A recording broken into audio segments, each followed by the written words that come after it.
And the Messenger ﷺ said, it all starts with the heart. All starts with your heart. Sit down and actually, this is why our scholars, they talk about different types of adhkar that a person does. Different types of adhkar. So one of them is, the dhikr of the heart. The dhikr of the heart, which is not dhikr of the tongue. That a person, literally, they just remember Allah subhanahu wa ta'ala in their heart. And it's literally a person sits in seclusion. A person sits by themselves in isolation, away from everyone. Take off the the Apple Watch and turn off the TV and turn off everything. Be alone, away from everyone. In private, in seclusion, for a long period of time. 10, 20, 30, 50 minutes, an hour. A person sits down, and instead of saying it with their tongue, the person imagines the name of Allah subhanahu wa ta'ala echoing in their heart. Internally. The name of Allah echoing in the heart. Again, and again, and again. And a person just keeps on doing this exercise until it becomes a reality. And the heart actually begins to beat with the name of Allah subhanahu wa ta'ala. And there's many stories of the scholars like this. Many stories. We know Shaykh that he was on his deathbed. He's like 92, 93. He's very close to passing away. Rahimahullah, he's passed away now. He's on his deathbed and he was like in a comatose state, vegetative state. And they had him hooked up to ventilators and everything. And while he's on that, he is completely unconscious. He's been unconscious for weeks. But the entire time he's saying Allah, Allah, Allah, Allah. Everyone can hear him. Everyone can hear him. He's saying Allah's name. He's completely unconscious. He can't hear anybody. Nobody can talk to him. He hasn't eaten anything. They have him on an IV for weeks.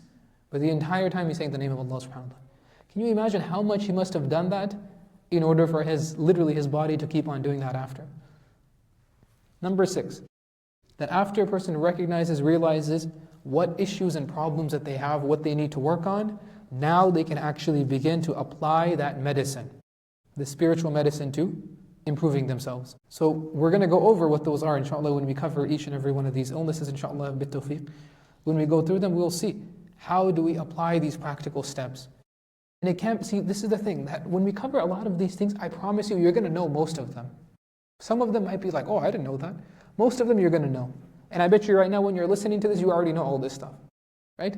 But that's why Allah subhanahu wa ta'ala says what? وَذَكِّرْ فَإِنَّ الذِّكْرَ تَنْفَعُ الْمُؤْمِنِينَ.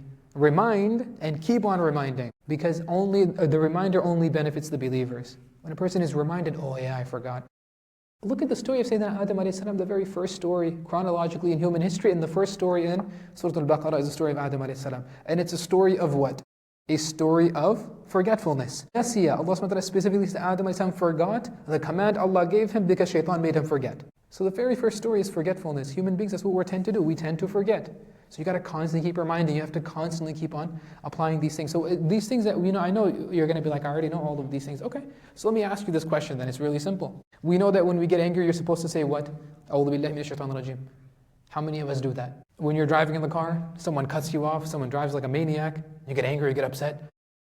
Do we say A'udhu billahi minash shaitanir rajim? Or do we hit the horn? Oh, what an idiot, look at this guy. I'll tell you which one I do, you guys can already guess. But what do? When we get angry, we get upset, children make us mad, spouse makes us mad, work makes us mad, neighbors are loud, we're annoyed, something happened, that happened, this happened, right? What happens? And you're standing up, what do? Do you sit down? If you're sitting down, do you lay down? If you're laying down, do you get up and you make wudu? After you make wudu, what do? Do you go and drink cold water? Do you leave the house, you go to the masjid? Do we do any of these things? So we already know we're supposed to do them. How many of them do we actually implement and actually act and work on? Right? And so this is when it comes to actually applying it. So this is step 6. And when we go through the spiritual medicines, you will realize that, okay, when this happens, I got to do this. When this happens, I have to do this.